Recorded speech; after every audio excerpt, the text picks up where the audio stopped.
We are live now, ma'am. Good evening. It's my honor and pleasure to invite Dr. Madhuri Patel, the guest of honor for the first Journal Club of TAPISAR.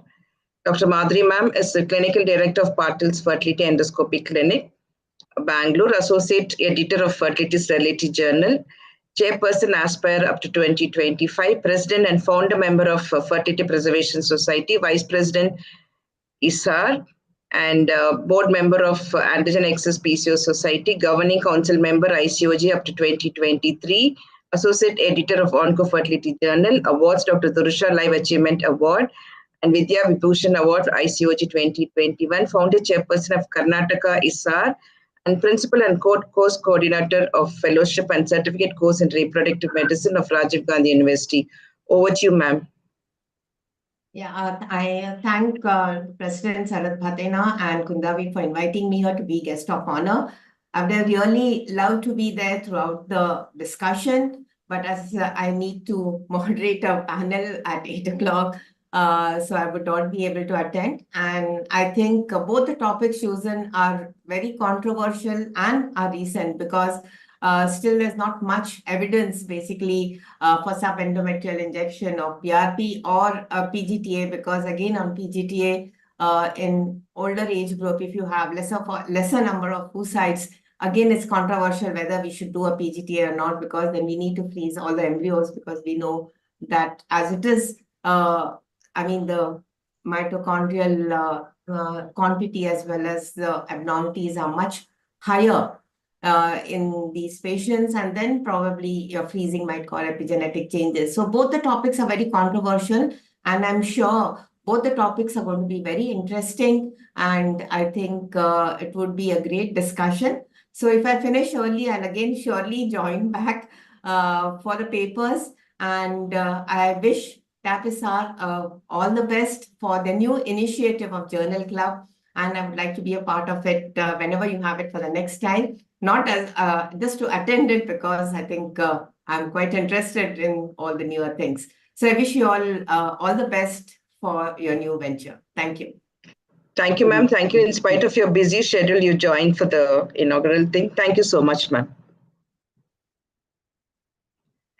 We move on to the next session. I invite Dr. Radha, Secretary TAPISA, to give the welcome address. Yeah, good evening, everyone. So the TAPISAR is now back with the online journal club, and we are going to continue this initiative so that we can update the knowledge and share the guidelines with the practicing the clinicians and the embryologists. And I'm very happy to, and also thank Kundavi Madam and Sindhuja for accepting to conduct this online journal on the fourth Wednesday of every month. So thank you very much, Madam. And I also welcome Dr. Madhuri Patil, Madam, who readily accepted to inaugurate our TAPISAR's online journal club. Thank you very much, Madam. In spite of your busy schedule, you have accepted and you have inaugurated. And I also welcome all the faculty of today's journal club who have accepted to take part and share their knowledge with all our delegates. I welcome all the delegates who have joined online. Hope you all enjoy this academic feast. Thank you very much. Thank you, Radha, for your welcome address. Can I have the CV of Dr. Geeta? Hello, Dr. Kundavi? Yes, sir. So good evening, sir. Yes, good sir. evening, good evening. First, Welcome, I wanted sir. to just say a few words, sir. I wanted to thank you, and I would like you congratulate you, for this wonderful academic feast. So I'm so sorry, for not able to join you in time. But anyway, wishing you all good luck. Take it forward. We need all your support, Dr. Kundavi. Thank you. Yes, thank sir. you so thank much. You, sir. Thank you, Dr. Sir. Thank yes, you. sir. Thank you. Thanks. Can I have the CV of Dr. Geeta? What by? Yeah, I invite Dr. Geeta. It's my pleasure to introduce her, who's a senior consultant fertility specialist and a lab surgeon from IRM Chennai. She has done a fellowship from Kraft and advanced diploma gynecology endoscopy from Germany, fellowship in advanced laparoscopic surgery, and trained faculty and FNB students. She is a coordinator for the FNB as well. Dr. Geeta, I think you can introduce Dr. Aruna Ashok. Yes, ma'am. Thank you, ma'am, for getting me into the first TAPISAR Journal Club. And I'm happy to be a part of it. And I would love to continue the same thing. And I think this should be a very good platform for our reproductive medicine fellowship students. So let me welcome the first speaker for the day, Dr. Aruna Ashok. And she is the director of A4 Fertility Center. And she has done her MBBS from Kilpauk and her MS from Jipmer Pondicherry. And at present she is running she's guide for fellowship students in reproductive medicine and executive member of TAPISAR and OXY. And she has got her gold medal in MBBS in Jipmer and also in Pondicherry University. And she is also present at many papers and speaker in many national and international conferences. And she has won Radio City Icon Award, Icon in Fertility Care Award, and Malar Magudam and ISA Rising Star Award. Ma'am, we welcome you to start with the first interesting topic for the day. And I would also like to welcome our, what about the next CV?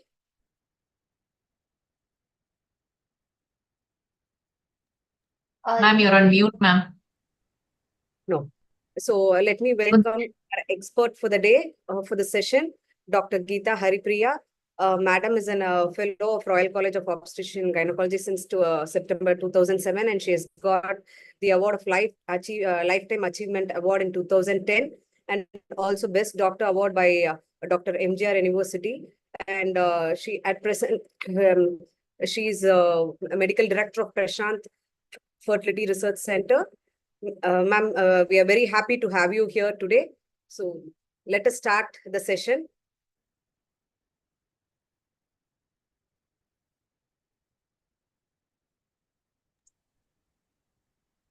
Aruna ma'am, you can share your screen. Sharing the... Yeah, just a minute.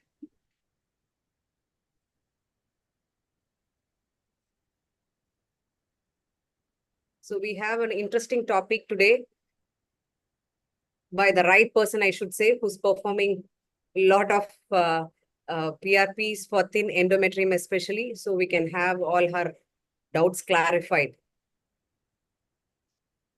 Yeah. Just a minute. I'm just sharing the slides. Yes, ma'am. Yeah. Oh my God. Thank you, Madam, everybody, for giving us the opportunity to present in this forum with all learned faculties. I'm honored by presenting in front of Madhuri Madam, Geeta Haripriya Madam, and Kundavi Madam. Everybody seniors are there here.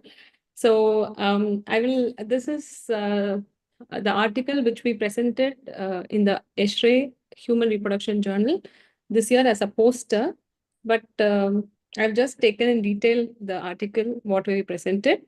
So the topic which we have here is subendometrial administration of angiogenic precursor cells and growth factors effectively optimizes endometrial thickness and pregnancy outcomes in women with refractory thin endometrium. This is the topic that we presented. We all in our practice know one of the difficult problems that we face is thin endometrium. With the stringent laws of surrogacy. I don't know, make it slideshow, please. Slideshow. Okay, sorry, madam. Yeah. Yeah, thank you. Is it fine, madam? Yeah. Yeah. So in this era of stringent laws of surrogacy and the social taboos are aligned with these patients with fertility, having a thin endometrium getting corrected is a very important challenge that every other reproductive physicians are facing, especially after Asherman's or after a patient who has tried all the therapies and coming to us at the end result. So we started this study in 2021. This is a prospective single-arm interventional pilot study. We all know that the basalis layer of endometrium has endogenous endometrial stem cells. These are the sources from which every month the menstruation happens and the endometrium gets formed from the basalis layer. We also know the studies have proven that bone marrow derived stem cells are being mobilized from the bone marrow and are found in the endometrium in many of the patients. In one of the study, they have which is published in JAMA journal, they have noticed that when the patient has had a bone marrow transplant, the donor's bone marrow stem cells are seen in the uterus of the patient after 2 to 3 months of bone marrow transplant. This effectively proves that the bone marrow non-hematopoietic stem cells get migrated to the endometrium, and this is one of the important source of endometrial regeneration. We are very aware that bone marrow stem cells are important for tissue signaling, immunomodulation, and regeneration of any damaged organ. There is no doubt in that. So while bone marrow is excellent stores of stem cells, collection of these bone marrow becomes little bit invasive. So the basis of the study is to instill the bone marrow mobilized stem cells through a less invasive method hysteroscopically so that the refractory thin endometrium gets corrected or at least improving in trend. The objective of the study is to explore and standardize hysteroscopy guided subendometrial installation of mobilized progenitor cells and growth factors and management of refractory thin endometrium. So the materials and methods, this is a ethical committee approved study which had 2 stem cells expert as the ethical committee member. All participants provided written and audio video consents and a detailed explanation that the therapy is still in experimental phase and the risk of failure was explained to the patients. We recruited 97 patients from 2021 to 2023 from the age group 23 to 50 years with refractory thin endometrium, resistant to conventional treatment modalities were taken. The average cycle cancellations were 3 to 5 cycle cancellations. The cycle cancellations are patients with less than 7 millimeters with very low blood flow in the endometrial Doppler. After obtaining informed consent, peripheral blood aspiration post GCSF mobilization was collected. CD34 and CD133 positive angiogenic precursor cells were concentrated in this protocol and injected into the subendometrium of the uterus. This is the protocol that we followed. We gave GCSF 300 micrograms subcutaneous injection for the patient. Once they come to us during the menstruation, we fix the date, and before 2 days of the hysteroscopic stem cells installation, we give the GCSF injection to the patient. On the day of procedure, the patient comes, they collect the blood, almost 60 ml of blood is collected, and the process is done. Processing is done. On the same day, the installation into the uterus hysteroscopically happens. We initially, first 5 patients we did on the same month. We tried doing it, but it was not giving us good results. So we followed up the patients. After the 5 patients, we followed up the patients to the second day. The initial plan was to do it on the same month of installation so that immediately post menses we do the installation. And after installation on the same month, we put the growth factors and the PRP. And the same month, we do the embryo transfer.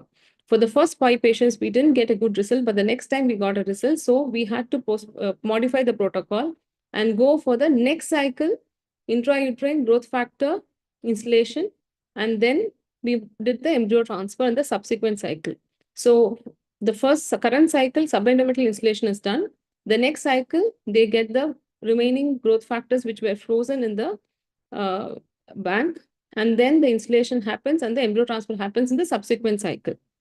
Some patients, we had to wait for 2 months and then do the embryo transfer.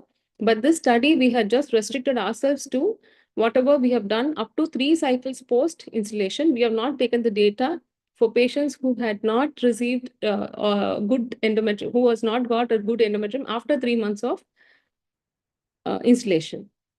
So whom we selected for the study, whom we have done a natural cycle or mildly stimulated cycle, and they have not got a good endometrium. We had given extended high-dose estrogen therapy. Estrogen dosage that was given in different routes per day we went up to 16 milligrams per day. And we used adjuvants like vitamin E, tamoxifen, pentoxifilin, sildenafil, GCSF, subcutaneous injections.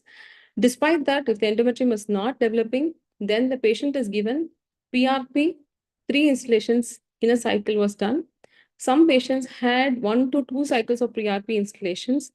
Despite that, if the endometrium is really thin, the patients were taken up for the study upon their consent. So progenital cells plus growth factors enrichment was done by the Sarajan team headed by Dr. Vasanthi. So it is 60 ml of peripheral blood was collected to enrich the endosera Sarajan's property growth factor concentrate. The same day, all patients were taken up for regenerative cell therapy. On the day, the blood collection was done and then the hysteroscopy was done on the same day. The concentrate was injected according to our optimized protocol so that 5 to 10 million mononuclear cells are injected in each wall. The volume depended on the patient's blood counts. So each wall received up to 5 to 10 million of mononuclear cells. It was done using 2.9 hysteroscope with the operating channel and the oocyte pickup needle attached to it, and the cells were implanted in the subendometrial zone in all 4 walls of the uterine cavity. This is how we used it. We got the oocyte pickup needle and cut the tubings to reduce the dead space, introduced the gauze needle, and directly injected introduced through the operative channel of the hysteroscope and injected in the subendometrial region. So the subendometrial region, usually it goes parallelly to the uterine wall. We avoided piercing across the myometrium, and the no leakage of injected fluid was seen on withdrawal of needle.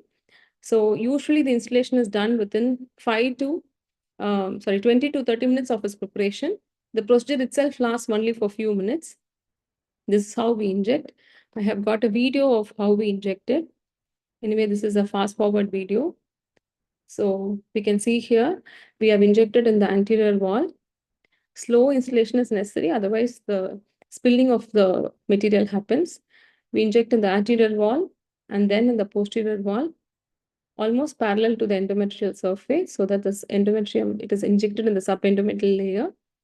So anterior, posterior, and lateral walls are injected. Some of the patients we had to do removal of Asherman's adhesions, and then after removing the adhesions, we did the stem cell therapy in the same setting for few patients. So this is the results that we had presented. Totally 97 patients were recruited. 62 patients had endometrium improved up to 7 millimeters and more than that, which accounted to 63.9% of patients responding to the therapy. Out of 62 patients, 48 patients had a biochemical pregnancy, so which is 77%. That is, they became positive. And we had 11 patients having miscarriage, which is 17%.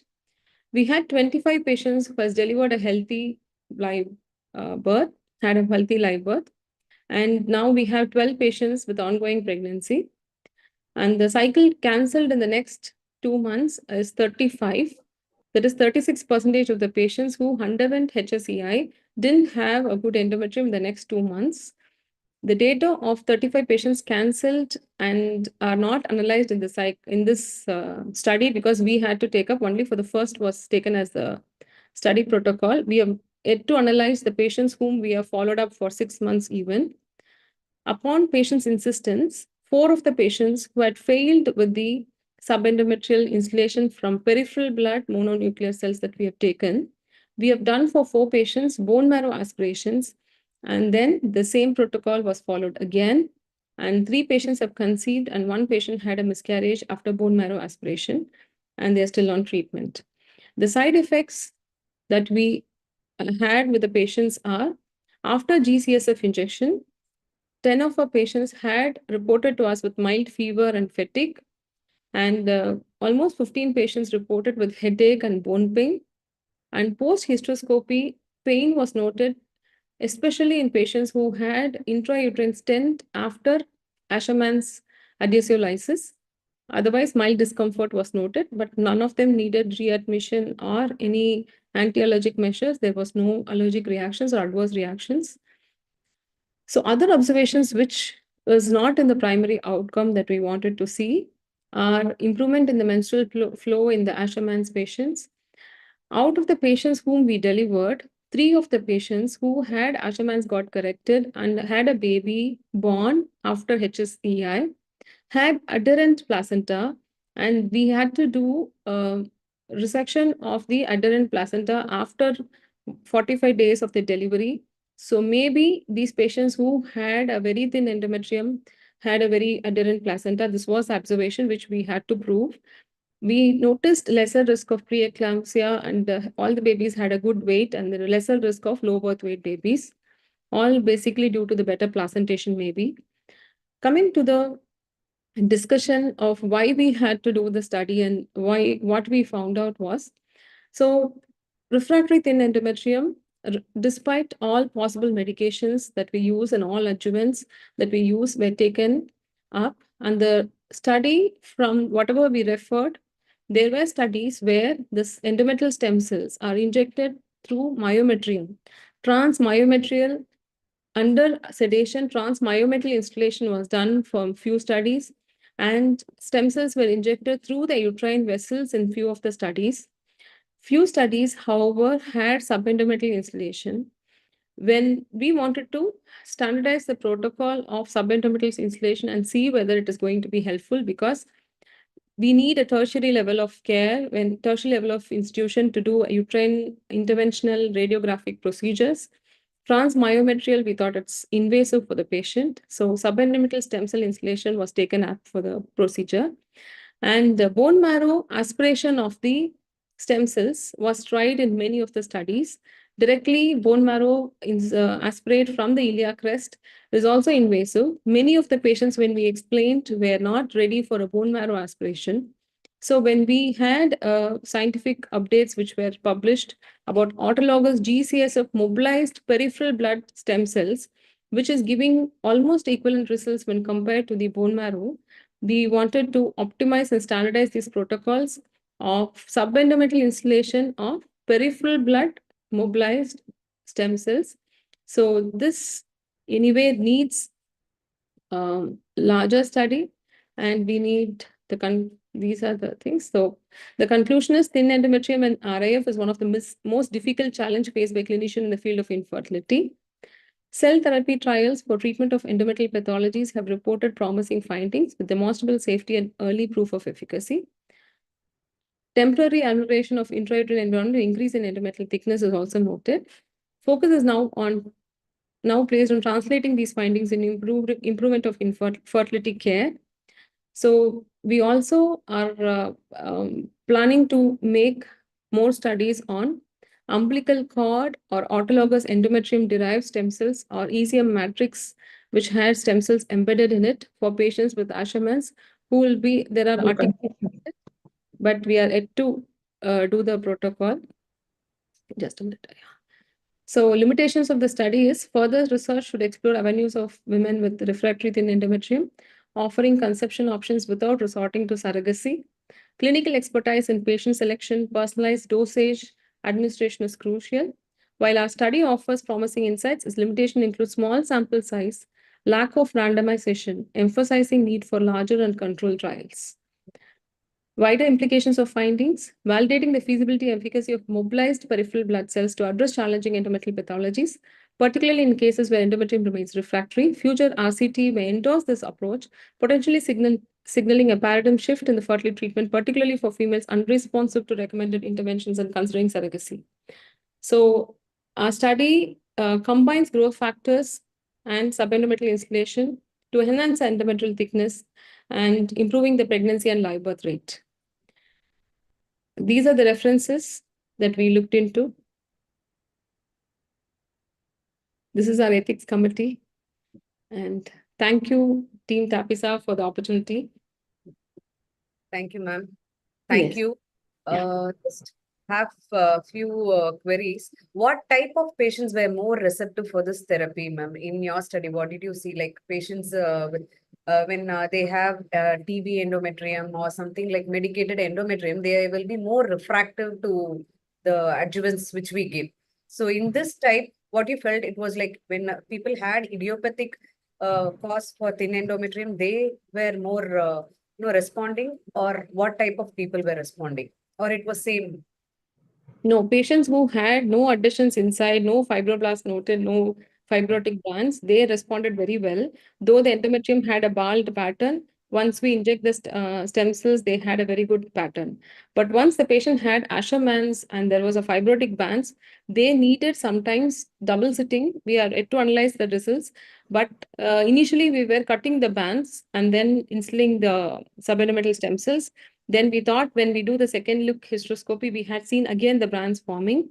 So then we used a hysteroscopic morcellator and removed the adhesion bands because they tell that the fibroblasts are there in the adhesion bands. And when we just cut it and leave it there, it may regenerate and it can form again the adhesion bands.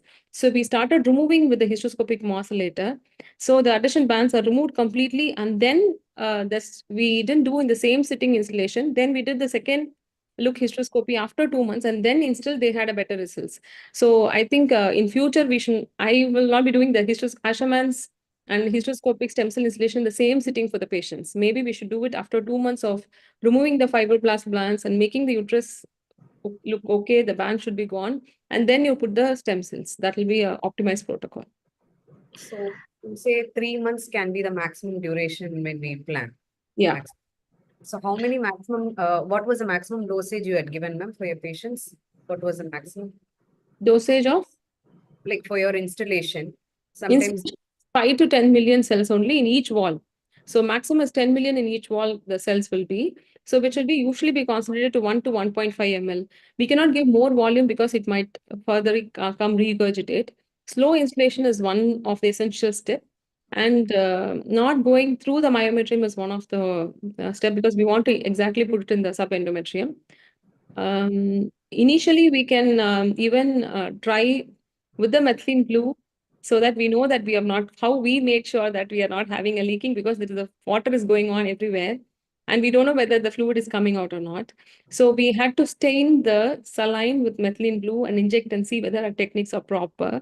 And once the methylene blue is not regurgitating and not coming back, then we make sure that our installations are techniques are good. And then we proceed with the stem cells because it is very precious and we have to instill it correctly.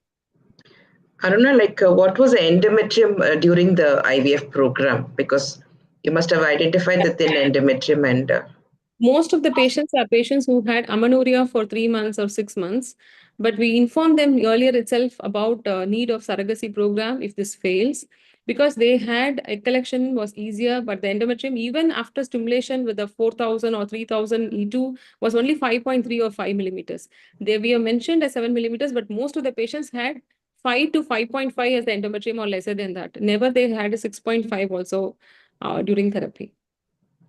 so after your PRP, then as a regular like HRT protocol you followed for the preparation of the endometrium? Yes, madam. Same month also we followed the patient. The next month also we followed the patients. Yeah. Aruna, what is the lowest endometrium you had delivered? Delivered. Madam, 6.2 millimeters we have had it, baby. Yeah, because I am also doing lots here, but I feel more than 7, somewhat up to 8 weeks they are coming again, getting aborted, a lot of problems. You have many deliveries. I really appreciate. 2 years you are doing. I'm also doing, but this many deliveries still I didn't up this thing. But my cystoscopy is doing really well. We inject and we see nothing. Not even a single drop is coming. We never do all blue, this is methylene blue dye and all. Properly she does, but even then, no, that's really struggling. The bad endometrium, they never respond anything. So how many sittings you are doing maximum? I am doing maximum 2 or 3 to 6 months we are doing ET. So how many sittings you have done? Anything more than 3 or something? Stem cells? First time we are using the peripheral blood mobilized stem cells. If that is not responding, the second time the patient is how much time interval you are giving? 3 months of time interval is given for the endometrium to regenerate. In 3 months, if the effect is not there, then the patient is prepared for a bone marrow stem cells. That results, 4 patients I analyzed. So we do the bone marrow stem cells, and bone marrow stem cells, we have had results.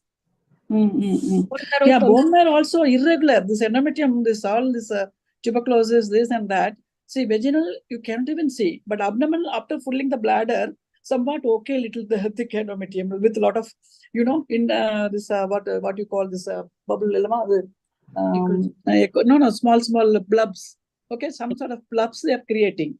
We never see a proper endometrium what we see for other patients. Somehow we are managing, but this is the only way we are doing. But as you said, it's very cumbersome. After taking bone marrow, many patients develop fever and sort of a leukocyte. If you give 3 days, 2 to 3 days of this one, GCF, MG, that their total count is suddenly 25,000, 30,000. This is because it increases neutrophil count. Patients are so afraid, annoyed. Madam, my count is gone. Like so many things are there, we have to manage. But still, as your result, still I am not able to come. Like I'm also trying. So thank you very much. It was really a clear show, clear talk, and I appreciate you. You are really presenting in X-ray and all these things. Great. Hands up to you. Do all the best. Thank you. Thank you, madam. So can we have Dr. Geeta ma'am to give her expert opinion? Geeta Haripriya ma'am. Yeah. Aruna, I missed the first half, but you do the the GCSF, and then you take the blood, you prepare it, and then you do a hysteroscopic, and in the very next cycle you put the growth factors. Is it? Yes, madam. Growth factors, the very next cycle. Only growth factors, or you use PRP as well? Only the PRP with the growth factors, madam. The platelets, once they are frozen, it gets mostly lysed. So they also receive release growth factors in that media. So we put PRP with growth factors, 2 sittings. Some of the patients we have done re-PRP and then did the cycle extra. Yeah, that's what I want to know. You prepare PRP once more fresh for that cycle, or it is the frozen one? We have given up to 45 days of estrogen therapy for some of the patients. So usually 2 sittings of growth factors are given or stored for them at the time of stem cell instillation itself. So the patients are already have frozen 2 samples. Some patients have required up to 4 sample of installations. We are not going more than 4, but usually 4 installations might be needed for some patients. And up to 45 days, we have extended the therapy. And we have got the estrogen exposure. Maximum, we have tried only 45 days, not more than that. So in these cycles, you have not stopped with 23, 24 days. You've gone up to 45 days after the. Now, I still have not got my doubt clarified. You said growth factors, the frozen growth factors. That particular sample also has PRP in it, or you prepare it has also PRP in it. That's what I wanted to know. So you don't prepare PRP separately and put it with the growth factors? No. It's growth factors which includes the PRP. Yes. And the maximum number of cycles that you have tried? The maximum number post 1 installation, we have tried for 3 cycles, madam. And after that, if they are not having it, we have you said you're going for the bone marrow. But few patients have had miscarriage. But what we observed, I have not presented this because we have not taken data after 3 months. I have not yet analyzed. But patients who have had miscarriage, even after 3 months when they come, they are able to have an embryo transfer without doing a subendometrial installation. Maybe we have to follow up. I have to do the complete workup till the live birth, and whatever 35 patients didn't get endometrium, what we have done for them also has to be analyzed in the further studies. Okay. And the patient miscarries once. After that, do you repeat the procedure once again when they come for their next FET cycle? Have you tried that, or? Not yet, madam. We had only 2 patients whom we had to really give a break because we had to do a myomectomy for the patient and the endometrium was thin. So we thought we have the cycle for 3 months, it will extend, but post 3 months, we didn't have a good endometrium. So we had to not combine these procedures. With Asherman lysis, we cannot do HSEI. With the myomectomy, we cannot do because I think the best effect is noted in the first 3 months. And these procedures cannot be combined. I mean, you spoke about Asherman's that it's better that you do it after that. Yeah, that's accepted. Myomectomy, you never combine anything for endometrium with the myomectomy. Yeah. So we have also been doing. After miscarriage, sorry for not answering that question. After miscarriage, many of them didn't need again. Once they have implanted, the endometrium has come, they have also resumed the menses. Even after delivery, 4 of the patients who had bone marrow, 3 of them has delivered. They are still having menstruation happening. They were patients who were amenorrheic before. Okay. So amenorrheic because of Asherman's, or amenorrheic, amenorrheic with Asherman's. Amenorrheic with Asherman's, yeah. So the effect of the bone marrow lasts for quite some time. Quite some time. Okay. No, actually, we've been doing, first I started doing only with PRP. So we got about 40% results. And we did about maximum of 3 installations in 1 cycle. and just about 72 hours before the embryo transfer. Then we went on to using umbilical cord stem cells with PRP and with extracellular matrix. So a combination of the three, subendometrial, and that gave us a fairly good result, about 61% results it gave us. And but the miscarriage rate was slightly on the higher side, so something like 15%. So I thought, okay, why not we use bone marrow stem cells? So I've also started trying, and I've not yet got my results as yet, but I've also started trying. But I think the studies report the best effect with bone marrow stem cells. But I think even 60% with these sort of patients is quite good. But I thought, okay, let me look at something different also. And Yes. what is your incidence of tuberculosis in this in your study? Madam, most of the patients whom we suspected tuberculosis, we have done a salpingectomy, sent the sample, and then only we did. We made sure that the patient is not having active lesions, and then only did it because the whole effect goes off. So we had not done with the because there is no endometrium only to send. If the patient has had hydrosalpinx, we should have done the salpingectomy and then posted. So we didn't have any active tuberculosis patients in this study. Yeah, because I think Kundavi and everybody, what is your opinion about what is your positive rate when you send an endometrium for PCR or any other test? Because I find that though there is a big hype about tuberculosis, madam, so many samples.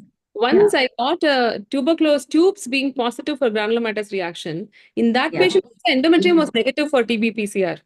Yeah, exactly. So we are not getting it. See, there's not a difference. Yeah, well, Geeta, we do nowadays this one gene expert, okay? Yeah. Gene expert is coming, but everyone comes negative. But you do, please do give empirical AKT and see the result, how the endometrium develops. This is my experience. It's really good effect for the lot of patients who are not getting any of these things. To go for a just AKT, they are really conceiving, though it is not proved. But I'm getting good results. That is the empirical AKT. What is your criteria for giving? I mean, what sort of patients do you choose for giving this empirical therapy? Not responding at all. No 6 months. You are giving all this GCF and your growth hormone, your what and all your study for thin endometrium. No, everyone we are giving. But the patients who are always thin endometrium not responding, the fluid, mainly fluid. She always they develop fluid. So that patients after 6 months, you just try AKT4 for 2 months, AKT2 for 4 months. There's no fluid and beautiful endometrium, and they conceive after always before 1 month after AKT completion. Now 2 months, we all our Mumbai team, Jatin group, we always do after 3 months only. We do embryo implantation after AKT 3 months. And fluid your AKT is given for how long? AKT you give it for how long? Yeah, you same 6 months. Any TB, this is the standard regime. AKT for 2 months. Okay, and then you wait. And how many months do you wait for after that? Just 2 to 3 months. 2 to 3 months. You wait for 9 months. The patient is on wait. Yes, so 8 months, 9 months is going. So you try all your masalas. It's not working. Then finally AKT, and patients also agree. So many patients after AKT they're conceiving, and I'm showing the results, and patients are happy and they're taking. That's the final. But do you use anything in these patients after a 3-month wait? Do you use PRP or do you use anything else? No. Or it's just just so good. It is more than 9, 10, 11. Why do you want all this? What is your study? 3 patients had ATT, and after nothing came. No endometrium came. They didn't resume menses. I don't know. Here, maybe my area 9 patients. months, 9 months they had ATT. 9 months it was referred to a physician. 9 months not recommended. Only 6 months. Like no, this is the pulmonary tuberculosis. I think 9 months is the regimen that the physician is advising. And but the thing latest is because the government association, tuberculosis association, they say only 6 months AKT for what we are giving. AKT4 for 2 months. Any brain TB or your spinal TB, any TB, it's only 6 months of total treatment comprising of. There are different 3 days once of 4 drops, this and that. And standard is madam was this Delhi, no, that madam now changed to our IVF. She was the one. I forgot her name. That hobbies madam. Sonia Malik. Sonia Malik. So she always says only 6 months treatment. That also AKT4 for 2 months, AKT2 for 4 months. That's all. That's what is really your of success, then? What? How many patients you would have treated roughly? I'm lots. Only thing I'm not able to do all this proper study what you people are like presenting, no? Some 7 to 8 international papers only my daughter is doing. I want this thing, no? She's telling, no, this one, no evidence, tuberculosis, which if it is positive only, people will accept, no? This is my experience empirically. Anyway, I want patients to conceive. So this one, a lot of patients, mostly if I treat endometrium about 20 patients, at least 20% or 30% with conceiving with AKT. That's what I wanted. Okay. Yeah. Geeta ma'am, you said the PRP cycle you will transfer. You don't find any fluid in the cavity or something when you're injecting the PRP? Pardon, I didn't get you. Ma'am, you said that sometimes you would do a transfer in the same cycle, with the PRP injection. That is, yeah. That originally it was not hysteroscopic. It was just a PRP installation into just the injection into like IUI. Started off with. Then it became like IUI. that PRP alone. Then it became subendometrial GCSF. I mean the PRP plus the umbilical cord plus the GCSF. That's only we call as ABCD, no? That we call as ABCD, right? And Geeta, how are you taking umbilical cord? This is new to me. There are, there are stem cell companies, no? So we are part of their investigation. Which company this is? So Saragan is coming and doing all this for us, our stem cells as well as our PRP. And who is doing for this your umbilical cord? This is new to me. And yeah, it's a Pune-based company, and it's called StemRx. So they actually do it for me, and I'm part of their investigation. Yeah, are you happy with that, Geeta? Results. Getting good results, so I'm happy. Yeah. Oh, so which you prefer, either PRP or stem cells or this umbilical cord? I wanted to see whether we can get anything more. Yeah. Initially, it was bad, but then after that, slowly we started picking up. So I'm quite okay with it now. But still, I wanted to do something better. That's why I started doing bone marrow. Ma'am, your final conclusion, ma'am, Geeta ma'am. Yeah. Just hello. One word, Geeta. Is it autologous or this stem cells is from always the different patients, no? No, no. The umbilical cord is not autologous. It's it is not autologous. It comes from a culture system. They've been cultured for many years, and then it comes from the culture system. So there's no allergic reaction or something like that, like because it is also heterogeneous. No, it is not a homogeneous. No. Okay. Thank you. Stem cells are being studied in many of the newer articles, madam. If that has been approved, there is no approved protocol. We asked about this to even Sunita Doctor and Naina Patel when they were presenting, because in Indian forum, there is no ethical approval for using umbilical cord mesenchymal cells into the uterus. So we have registered a pilot study, and for that itself, we had to run behind the people for almost 3 to 4 months, and then only they allowed us to do the umbilical cord mesenchymal cells. If we are using, if our India, there is an ethical approval for umbilical cord mesenchymal stem cells, then it will be easier, because instead of aspirating the bone marrow, non-invasively, we can take the stem cells from the umbilical cord. The Wharton jelly has umbilical cord stem cells, the umbilical cord placenta, they have lots of umbilical cord stem cells which are being stored, and they are immunotolerant. They don't have any immunogenicity, so we can easily take it and use it. And we have to get it into the protocol, and once we do a study, I think madam can also publish her results. And once the results are published as a pilot study, then we can approve, and then it can become a protocol. We are not able to use it as a protocol. We tried for the mesenchymal stem cells for the same Pune and Bombay guy who was going around the world. He goes to so many places around the world and does it. But in India, he tells that he is still not able to get it approved as a protocol, not as a product which can be sold. So once it is a product which can be sold, it is very easy for us to use it. Aruna, the last question to you. It's part of a trial that they are doing, for which they have got a approval. Yes. They are all doing like a trial only, madam. That it wasn't there for ethical committee. Yeah. But even trials, you need ethical committee approval, no? Yes. They have an ethical committee registered for the ethical committee. Yes, madam. They are registered. We are all offshoots. They're all part of it. That's all. Yeah. Thank you, ma'am. Aruna, last question to you. Do you use autologous? Yes, madam. All from the patient's blood, which we are taking and injecting. We have registered for the umbilical cord mesenchymal cells, which we can do by ourselves, but that is heterologous. But what I presented in X-ray was from the patient's own blood only. It was taken. Autologous. Yeah, thank you for your wonderful presentation, Arna, and an expert opinion from Dr. Geeta ma'am. And thanks, Dr. Dana, as usual, joined for the discussion. Can we move on to the next topic? Thank you, Kundavi. Thank you. Yes, ma'am. Thank you, ma'am. Thank you for joining in spite of your busy schedule. May I have the Mr. Sudhakar's CV, please? My pleasure and honor to introduce Mr. Sudhakar Cholan. He is an embryologist and lab director of Aishwarya Fertility Center, course coordinator of Embryology Academic of India, alumni of SRMC, trained at New Delhi, 10 Angels, an executive committee member of TAPISAR. Over to you, Mr. Sudhakar, to introduce Dr. Gokul.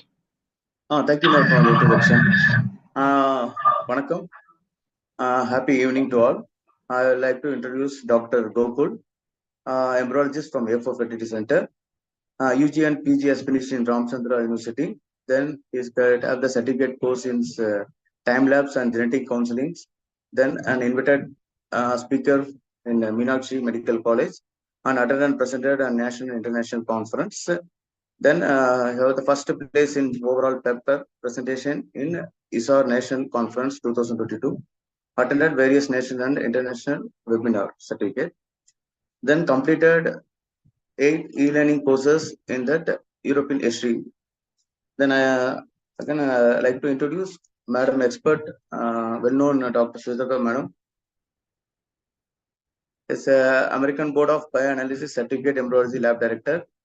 Held position of 5-year lab director in the British Hospital, Abu Dhabi, Kraft Hospital and Research Center, Kodungallur and Cloud9 Fertility.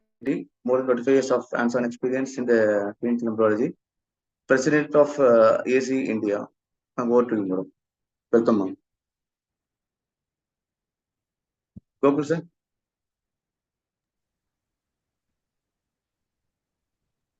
Gokul, please share your screen. Yes, ma'am.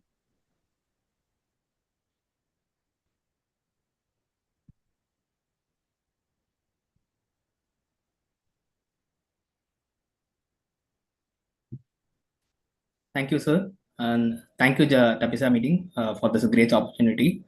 It's my pleasure to present here, ma'am. So I move on to my presentation.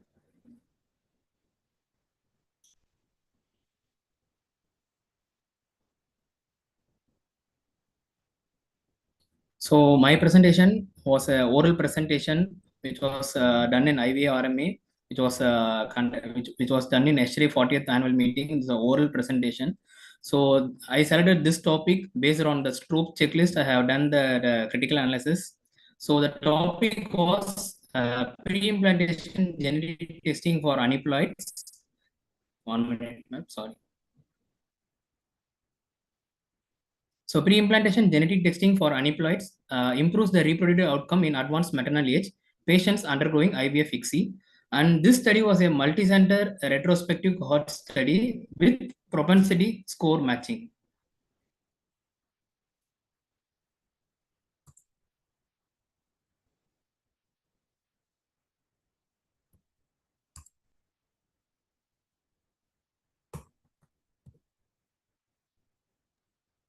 Sir, may I help you, sir?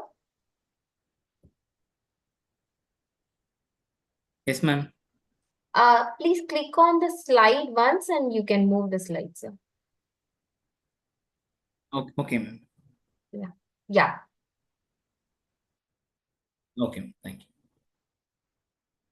So introduction, the age-related cause of aneuploid remains a major cause in IVF failure. And therefore, the PGTA has been proposed as a method to select the embryos with the highest implantation potential. So previous study have shown that women with younger age, 37 years old, do not benefit from PGTA, given that comparable outcome in terms of implantation and clinical pregnancy and also the live birth rates. So moreover, PGTA may also be inherently ineffective given to the risk of mitotic mosaicism and sampling errors and also the misinterpretation of the results. However, we are currently lacking solid scientific evidence to support whether this approach benefits the advanced maternal age woman. So critical analysis or the introduction provides a clear rationale for this study, emphasizing the problem of the aneuploid in the advanced maternal age undergoing IVF ICSI. So the study design. So this was a multi-center retrospective cohort study, which was done in more than 32 clinics of IVA RMA. So this study is in the primary and the secondary outcome. So the primary outcome was the cumulative live birth rate. So the cumulative live birth rate, at least one live birth per started cycle, including the fresh and the subsequent frozen embryo transfer cycles. So secondary outcome was a live birth rate and time to pregnancy. So live birth rate, newborn delivered after 22 complete weeks after the first embryo transfer. The time to pregnancy, the time started between the treatment cycle and the establishment of the first clinical pregnancy leading to the live birth. So the factors are the retrospective design, so which is inherently introduces biases as the selection bias. Actually, they have done with that propensity score matching. They have selected with the age of the patient and the oocyte retrieval date and also the oocyte numbers. But apart from that, it also introduces biases and also the upcoming things, and is the inability to control for all the potential confounders. So this retrospective study rely on the data that was collected for other purposes, and also lack of randomization can lead to uneven results. So propensity score matching, they have done only with the age of the patient oocytes number, but the factors such as underlying health condition, lifestyle factors, and other unmeasured variables could still differ from the between the age PGTA groups and also the control group. So the study design. So as I told, this is a multi-center retrospective study. And also in this study, they have analyzed only the first IVF and ICSI cycle. They are not, there is no data on the repeated cycles. So this was done from January 2013 to July 2021. And also, as I told, it is a 32 clinic which was participated in the multinational private clinic. So the study design, it was taken like 9,328 patients with a more than age of 37 years. And they subgrouped into study group and control group with the equal number of patients. That was 4,664 who performed the PGTA and 4,664 who without the PGTA. So what they done with the propensity score matching was the age of oocyte retrieval, a number of oocytes retrieved, and the year of oocyte retrieval. So this study design, which helps to reduce the selection bias by using this retrospective study, by using the propensity score matching. So their inclusion criteria and exclusion criteria. The inclusion criteria was the first IVF cycle with autologous gametes and female partner more than 37 years of day of oocyte retrieval, and fresh or subsequent frozen embryo transfer within the same cohort, and known clinical outcome after the transfer. So the exclusion criteria are treatment cycle using natural or mild stimulation, and oocyte donation cycle, and embryo donation cycle, oocyte vitrification cycles, and cleavage stage embryo biopsy, and embryo cryopreservation using slow freezing, and untreated uterine or tube abnormally, and lost to follow-up cycles. So the variables classified as two: descriptive social demographic and descriptive ovarian stimulation. So there was no significant in age, BMI, and smoking history and parity. But we will look on to it that AMH was higher in the PGTA group. So my critical analysis on embryo selection was, in spite that higher number of available blastocysts was higher in PGTA group, because of the selected criteria, better ovarian reserve, and also the AMH was higher. In descriptive ovarian stimulation, we can see the total number of oocyte retrieved was higher in PGTA group, and the number of M2 retrieved was higher in PGTA group, and also the number of blastocysts obtained was higher in PGTA group. Maybe due to the better AMH and also better ovarian reserve. And the clinical practice and variability. So this critical analysis was the variability in clinical. This was a 32 clinics. They are conducted in 32 clinics. So maybe the variability in clinical practices and laboratory techniques and also their protocols. This may influence the outcomes such as embryo quality and also the implantation rate. Hence, it's a retrospective study. So participants and statistical method. Study group, the number was 4,664 and control group 4,664. So selected by propensity score matching. The analysis was conducted including all patients with an initiated cycle of ovarian stimulation and also per embryo transfer. So comparison are presented as adjusted odd ratio and also 95% confidence interval. So they did with the live birth rate using the multivariable logistic regression and cumulative live birth analysis by using Cox regression.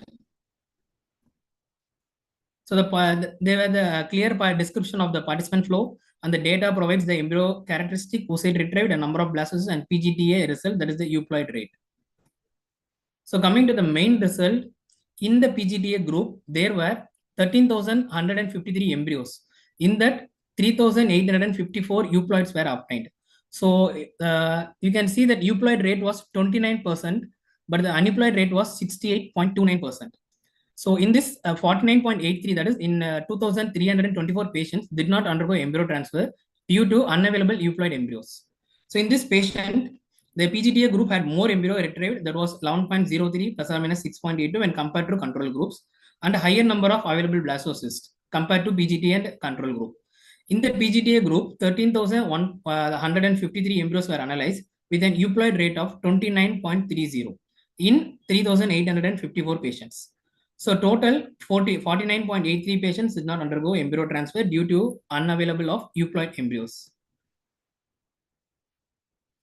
So considering all patients that initiated ovarian stimulation, the PGTA group presented with the high unadjusted cumulative live birth per started cycle, which was 27.38. In control group, it was 21.81. It was highly significant. And considering only patients who underwent embryo transfer, a total of 5,934 embryo transfers were analyzed. So in this 5,934, they were separated in the control group who didn't receive the PGTA was 3,166. But who received the PGTA group was 2,768, a slight modification in the numbers. So following multivariable logistic regression analysis, the live birth rate and the cumulative live birth rate was significant higher in the PGTA group. The odds ratio was 1.56 in PGTA group, and the odds ratio was 1.53 in control group. So following the transfer of 5 embryo obtained for the patient, the cumulative live birth was approximately 100% in the PGTA group, but it was 74.51 in the control group. So based on the survey analysis, the cumulative live birth was assessed, and also they assessed the time to pregnancy. That makes a major impact in the PGTA.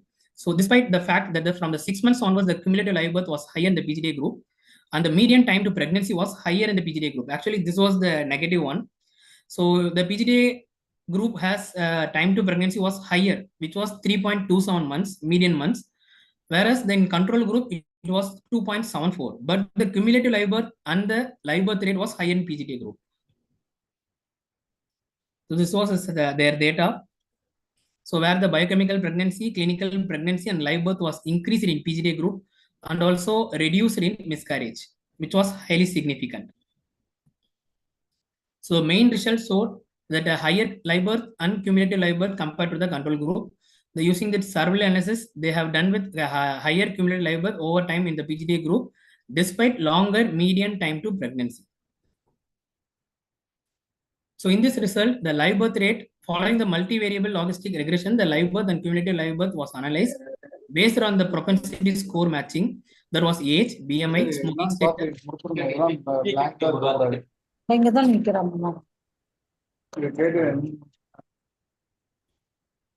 So using the propensity score matching, the age, BMI, smoking status, and the number of embryos transferred, the number of retrieved oocytes, and the year of treatment, the live birth and the cumulative live birth was significantly higher in the PGTA group, with the odds ratio of 1.56 in PGTA, 1.56 in live birth rate and 1.53 in cumulative live birth.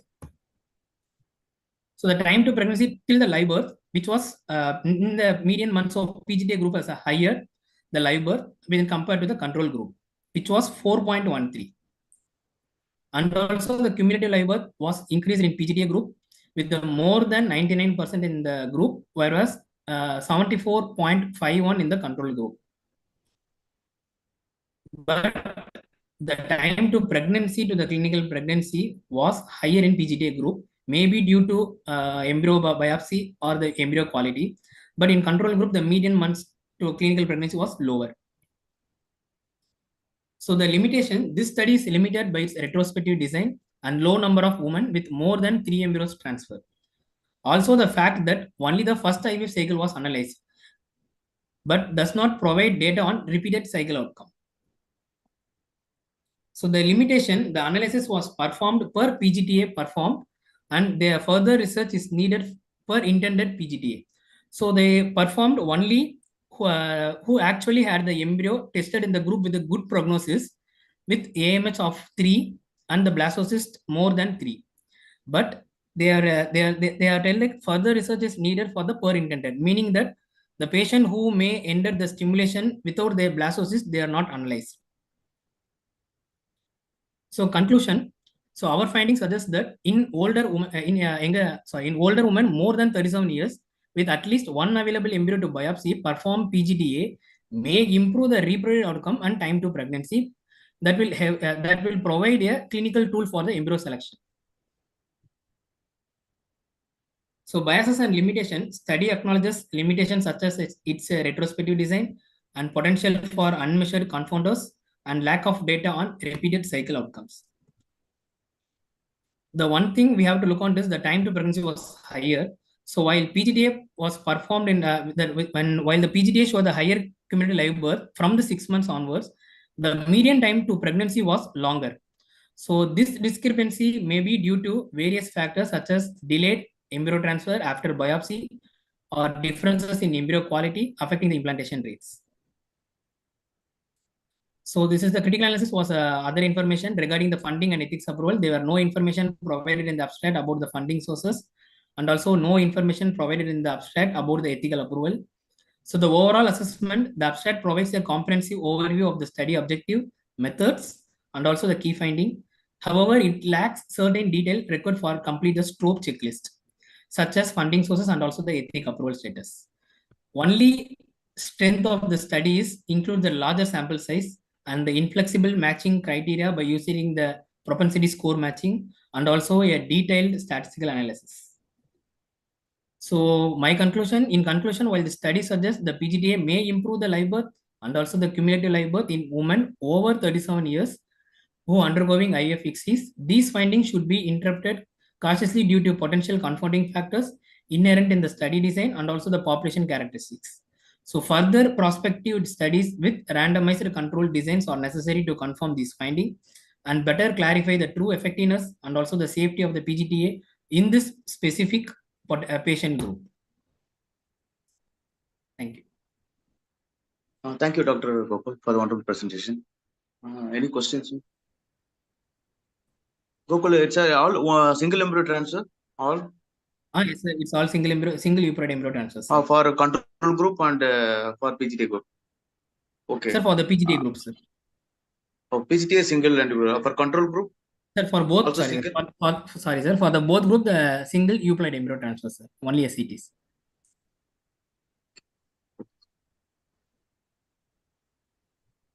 Do we have Dr.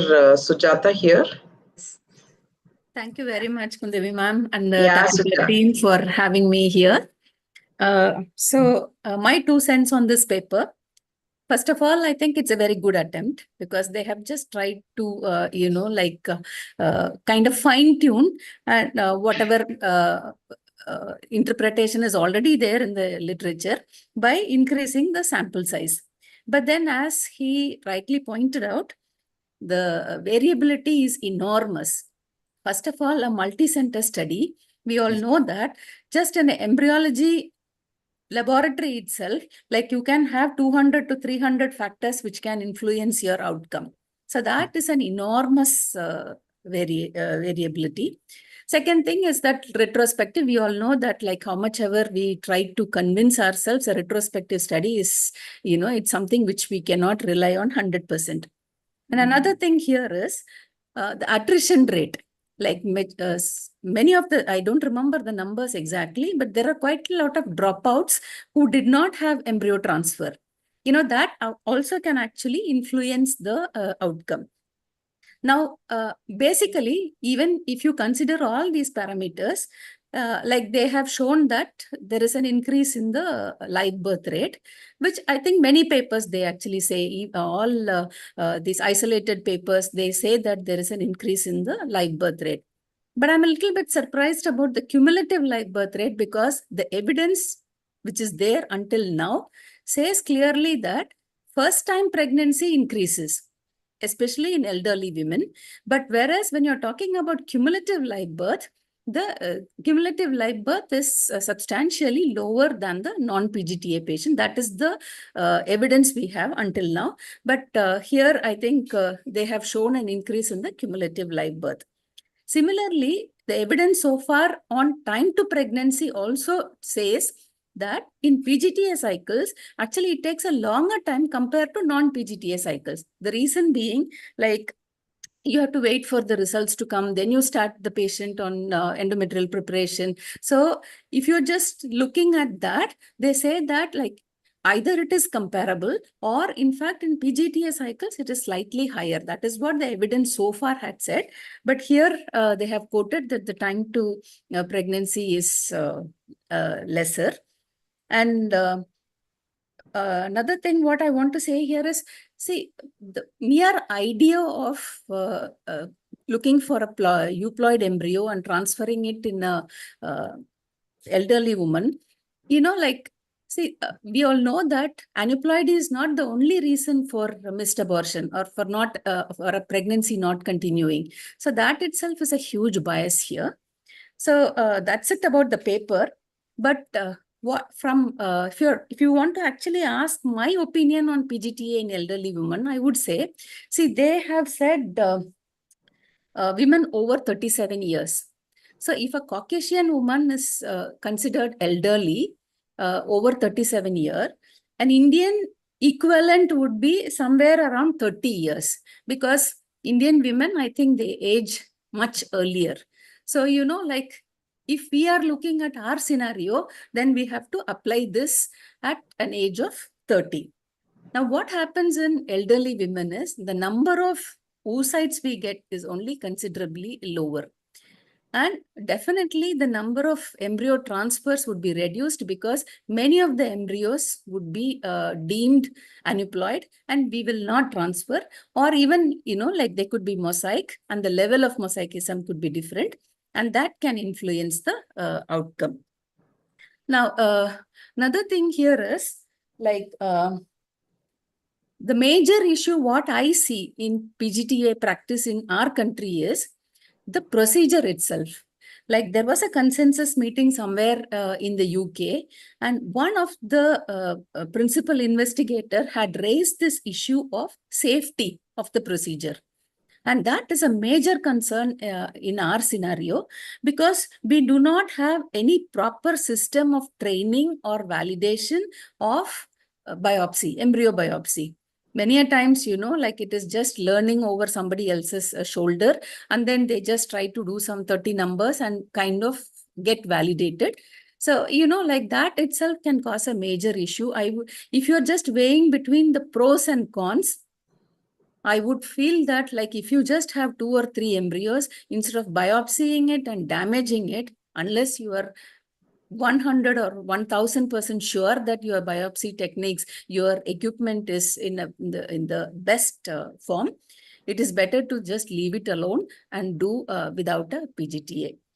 But anecdotally, I also have to say that we have had cases where a woman over 37 years, she underwent some 5 stimulations, and every stimulation she would get around, like good 5 to 6 blastocysts. Like the number of eggs, what we get from her was not at all an issue. The embryo quality also was not an issue. And, like the transfer was done multiple times. And the last attempt, like when she was almost near 40, then when we did PGTA, we found that all the embryos, in spite of being very good quality, like A and B grade, they were all found to be aneuploid. So like that, we can actually, like anecdotally say, but then if you ask me, would you recommend PGTA for elderly women? I would be a little bit skeptical. It would depend upon what kind of practice you're working in, what kind of, like manpower, skilled manpower you have to do these biopsy procedures. And based on that, I think I would recommend to take a call. This is my opinion on this. What do you suggest, ma'am, for Lovely, invasive or Sujata, non-invasive? but if you say that elderly, you wouldn't suggest, what's the point of doing it in a good prognosis patient? Yeah, so, like in this case, like we had a reason because, so many attempts failed. But otherwise, like you don't even have to actually, recommend this in the first instance. But then, like, there is also another interesting thing, like we were just looking at our data, like it's a huge number of cycles, okay, close to some 2000 cycles in a month. And we realized that our pregnancy rate is much, much higher in the age between 33 and 37. And in the age group less than 33, our pregnancy rate is much lower. So, like maybe in these cases, aneuploidy, or I don't know if it's a sperm factor, we still have to look into that. But I think the selection of the right kind of cases would be better. But definitely, I wouldn't recommend for a 37-year-old woman, because at least from whatever I have seen, majority of them would get very less number of oocytes, and they hardly get 1 or 2 good blastocysts. So I think it is better not to go for PGTA just to improve the success rate. Ma'am, in your case, then what is the minimum number of embryos you recommend blast for a at least 5 blastocysts? 5. Okay. Like in extremely skillful person's hands, maybe 3 blastocysts. Good so ones. in that case, do you advise non-invasive if you have less number? See, the concordance is still low, like though, there are many people who are saying that 80% concordance, 85% concordance is there. But practically, if you just see, even in the validation samples, we do not get, a result. If we send 5 samples, at least 2 of them would be, contaminated, they would say. This is, the same lab which gives very good blastocyst, but then the spent media, they say that it is contaminated. So I think we have still a long way to go in the case of non-invasive PGT. But recently we have started a program where we are doing this simultaneously. Like we are doing both the biopsy, and we are also sending spent media just to see what is it in our lab. But then here, even in our lab, we will have still a lot of variables, because this is going to be a multi-center attempt. Just my opinion on whether doing this 1 embryo or 2 embryos after 37 years, whether we can do the biopsy. We had few patients who had multiple failures, and we especially had a patient who was 41 years, had first anomalous child, and then the child had a cancer and the child died, and she wants her own oocytes. When she attempted, we told whatever it is, we'll do a genetic testing of the embryo and then place it for her. We got only 1 blast. And we did the biopsy for that blast. And then, because she has undergone so much in her life, maybe certain times we have to personalize, because for a patient who has failed so many times and had an anomalous child, even that 1 embryo, to place it and take it up to 12 weeks and then find out a problem is difficult. I agree. But, here we are talking about PGTA, right? PGTM, there is no option. Even if you have, like whatever, even if you have half an embryo, you still have to do it, because, that this patient already had an abnormal this thing. But here we are talking about PGTA, and that too to improve the success rate. So that is the indication. So in that case, it is better not to kind of, meddle around with the embryo. And another protocol, we also tried NIPGT and PGTA for the same patients, but an embryologist has a difficulty because they have to wait for the embryo to be 6th day for the spent media to have more cells. But they had to do hatching at day 3, and by day 5, some patients will have embryo hatching already. So if the patient embryo is fully hatched, they cannot do both the things. So how do you manage? How successful are you in doing both for the same patient? The thing is, we don't do hatching on day 3. Okay, so we do it only on day 5. And so only even on when day 5, if you do it, when do you do it? Same time. Just Same before time. the biopsy. But if it is already hatched, it can't hatch, ma'am. If the immature of zona, it can hatch, ma'am. If it's a zona is good, it's expand only. And how do you time it? Because for non-invasive, we have to wait till day 6, right? No, we will For not. day 5 No, itself, we will ma'am. not let it to hatch only. No. See, our protocol is we just look at the embryo, but and it should be expanded, not hatching. Okay, an expanded blast, usually our biopsies are timed on the evenings of day 5 or on day 6 morning, where little bit of hatching can be there or they would be fully expanded. So we straight away give the laser shot and then go inside and aspirate the profectodome cells. And you do the spent media at what time? After Same, hatching? day 6. If it is on day 5 evening also, you will do it on the same day 5 evening itself, you take the spent media. Yes. Yes, ma'am. But You then can the use in spent day media 5. thing, we are only starting now. So we have to iron out the procedural difficulties.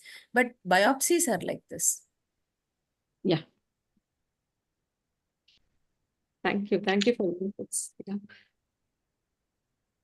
Suja, there was a huge cry in Australia, right, regarding the PGT, and people have even gone to the court or something. So what are your comments about it? So do we still have to think about PGT, or we have to keep our hands safe? See, as per our law, I think increased maternal age is not an indication. So whenever a consultant asks us, like, can we do PGTA for this patient? We only tell them if you can defend, saying that like this patient had a clinical reason, a valid reason to undergo biopsy, we will do it. But just don't, like ask us to do biopsy for the sake of increased maternal age. But the issue in this one was Australia was, I think the media was taken and consent forms were not there. Or they faked the consent forms. They didn't tell the patients that they are giving this media for research purposes. I think that was the issue. But I think as of now, like our PGTA cycles have considerably reduced because of this reason. Like unless we have a valid clinical reason, like we should not be doing embryo biopsy and genetic analysis. Any There more are a few questions? questions in the chat box. Can I just Can I tell them, ask ma'am? one question to Aruna? Yes, madam. Yeah, Aruna, I don't know whether I missed it. In your workup, that is before you do the PRP subendometrial, do you rule out any form of infections like chronic endometritis? Because there are some papers saying that it can get flared up if there is a subclinical infection. Yes, madam, Do you all do the that? patients who had thin endometrium, usually they get a hormone replacement therapy or a stimulated cycle HRT being done initially. If they have a thin endometrium, they'll be subject to hysteroscopy, and CD138 has been done for all the patients. All the And patients, okay. gene export was done. After most of the patients with hysteroscopy and doxycycline with the CD138 only will improve. So only when the patient after hysteroscopy and then PRP, because all the patients have undergone at least double or triple hysteroscopies. So it is not the first, they have already undergone a hysteroscopy, and endometritis was treated with the doxycycline. And patients who had a CD138 count of more than 10%, we did a rebiopsy. We were not convinced for doing for more than 5. More than 10 if they had, we had done a rebiopsy in the OPD and then treated again with them. At least one patient only we had, and so we treated them with the Ciplox and TZ again after doxycycline of 21 days, and then we had to take the patient up. But otherwise, all the patients had a hysteroscopy and had a CD138 and gene export being done for the patients. And because in our nothing experience, we have done, I think, more than 600 cases as of now when we have published also. So in our protocol, we do a biopsy. If it is positive, chronic endometritis, we treat, and we have repeated a biopsy again. Still, it continues to be positive. Then we also evaluate for tuberculosis. Then most of the time it comes negative. Then we go for empirical ATT, because there was a discussion about the empirical ATT. So all patients, we cannot just start them on ATT directly until and unless we have treated chronic endometritis till it is persistent. Because there also the CD138 will be positive in chronic endometritis tubercular. And in those cases, we have given empirical treatment for 6 months, and then we have done the transfer. If there is a fluid and thin endometrium, most of the Asherman's patients, we can justify, madam. Some patients have just a thin endometrium and there is no Asherman's, there is no calcification. Yeah, that is also there. We had 6 to 7 patients post myomectomy. They had done myomectomy elsewhere, and there is formicous myoma, which was removed with a MOS later inside, and the endometrium is completely gone. After 6 months post myomectomy also, they don't get resumed menses. And after repeated DNE, these are the patients who the basalis layer has almost gone, has been wiped out. And one of the patients had calcifications, entire ring had calcifications. So we had to actually, what we did was, first time we cut the endometrial basalis layer in multiple areas and we removed the calcification to bit areas. And after 3 months, we installed the stem cells because I hardly thought any area is there for any vascularization. We were counseling these patients for surrogacy. But I think 2021 to 2022, the surrogacy was also not possible. So the patients were also accepting this treatment. I think that was the toughest patient we handled. She had adherent placenta after delivery. So I think when the endometrium is very thin and we do such therapies, we have to also be very careful while delivering the patients. That's what. Yeah, that is it. Thank you so much for the lovely discussions, and Dr. Aruna and Dr. Gokul, and the chairpersons and the experts, Dr. Sujata and Dr. Geeta Haripriya. Can I invite Dr. Sandhya to give the vote of thanks? And Radha and Dr. Sharad sir for giving us the opportunity. Thank you very One much. question, ma'am. It was very From nicely. apheresis, ma'am, Aruna madam, from Yes. apheresis you can collect stem cells, ma'am. Any apheresis stem cells collection, if you are going for bone marrow stem cells, apheresis stem cells, ma'am. Apheresis means you're taking from the peripheral blood, calling it? Yes, ma'am. You can give the drug, the All stem the cells will patients we come have out. done peripheral blood only. Out We of have not collected bone marrow. All these 97 patients, it was only peripheral blood. peripheral blood. All did peripheral blood only. When the peripheral blood fails, then only we ask the patient for bone marrow. And we have done only four bone marrow. It's by the apheresis technique, ma'am. If the apheresis technique, or draw the blood and you can do it, ma'am. We had the protocol being done by Sarajan, but they have the count that we wanted to instill was 5 to 10 million in each wall. So based on the patient's count, this characterization and optimization was done. It was basically we don't know the protocol completely, but it was 60 ml of blood was drawn, and then the sample we get is almost 1 ml for each wall. Before taking stem cells, is there any drug has to be given, ma'am? Yeah, Any drug has GCSF given? 2 doses. Granulocyte stimulating factor, 2 doses of 300 micrograms was given, and then only the protocol was followed. So Aruna, foreign people are telling 4 to 5 doses can be given. Is it so? Madam, yeah, they are giving 4 to 5 doses. Even this, tolerate. We were not because we have tried only with 2 doses. I don't know. But we are giving 2 to 3 doses. And we tell them we are that giving 4 to even this last Eshre, 4 to 5 doses they are mentioning. Maybe they will give weekly once or so, but continuously giving 4 to 5 doses, I don't think so tolerate. Not alternate days, continuously 3 to 4 days, maximum 5 days. This one talk, one talk I was hearing. Side effects. No side effects. Side effects. Thank you. I think this debate will go on, and this we'll have another webinar on debate between Dhanabhagyam and Dr. Aruna for that. I think there was one question, like I think it's from Sarguna Devi. She said for advancing age, and one of the indication is we have to go with the PGTA, and opinion on low mosaic embryo transfers is autocorrection there. Anybody from the embryologist side? 1 minute. Dr. Sindhu? Yes, ma'am. Would you take up that question there? Low mosaic embryo transfers. Yes, ma'am. When it is a low mosaic embryo transfer, we actually give the patient the choice of whether they want, if they do not have any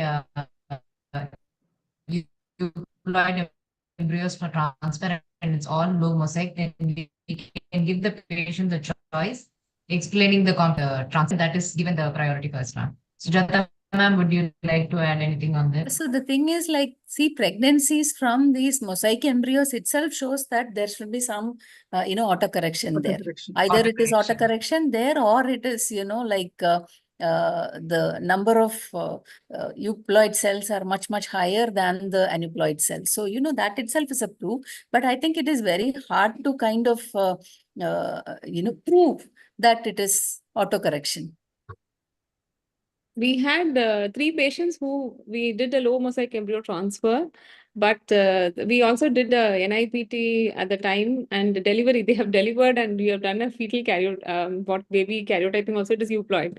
So I think low mosaic embryos, if there is a last resort, as Sindhu has told, there's no other embryos present, then low mosaic embryos can, and low mosaic is less than 50%. What do you take it as low mosaic, Dr. Sujata? You take it 50? Less than 50?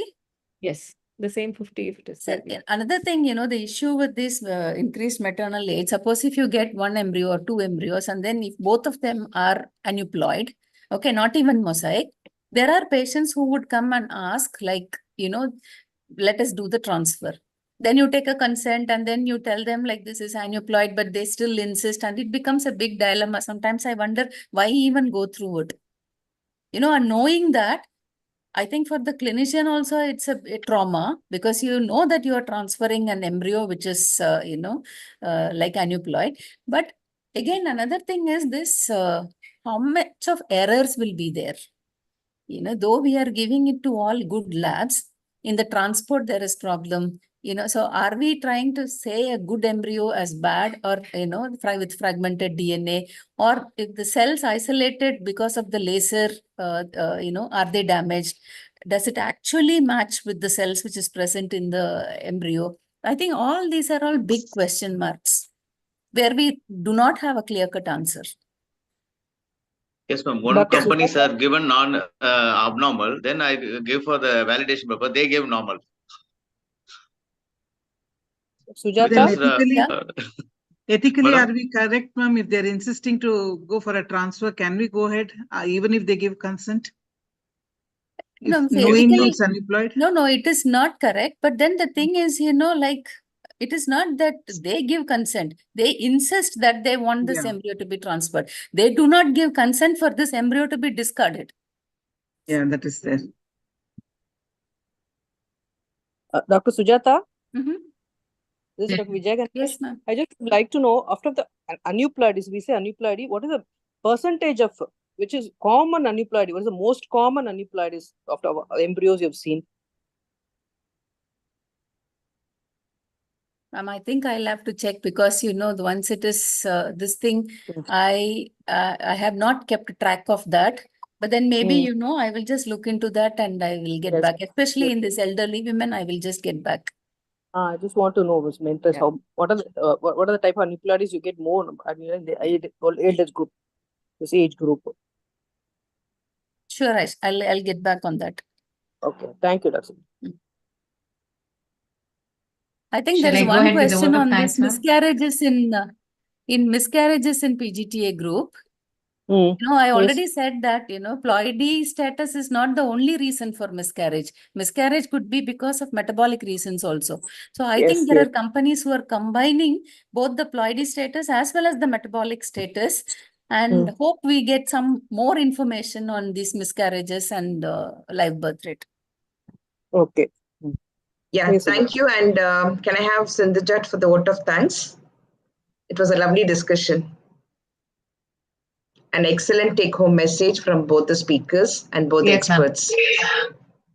Thank you for giving us. So first of all, I thank. We are reading a lot. Aruna, your work was also really excellent. This stem cell. Thank you, madam. But long way to go. I think we have to do umbilical. Yes, but still someone has to start, isn't it? So this is real good work. Thank you, madam. Thank you for all that. So first of all, I thank TAPISAR for collectively initiating the journal club. I thank our guest of honor, Dr. Madhuri Patil ma'am, who joined despite her busy schedule and gave us the option of joining 5 minutes early just for her presence. I thank our President, Dr. Sharath sir, and Secretary, Dr. Radha ma'am, and past President, Dr. Reddy sir, for accepting this initiative and giving us the freedom to go on with this journal club in the way we wanted.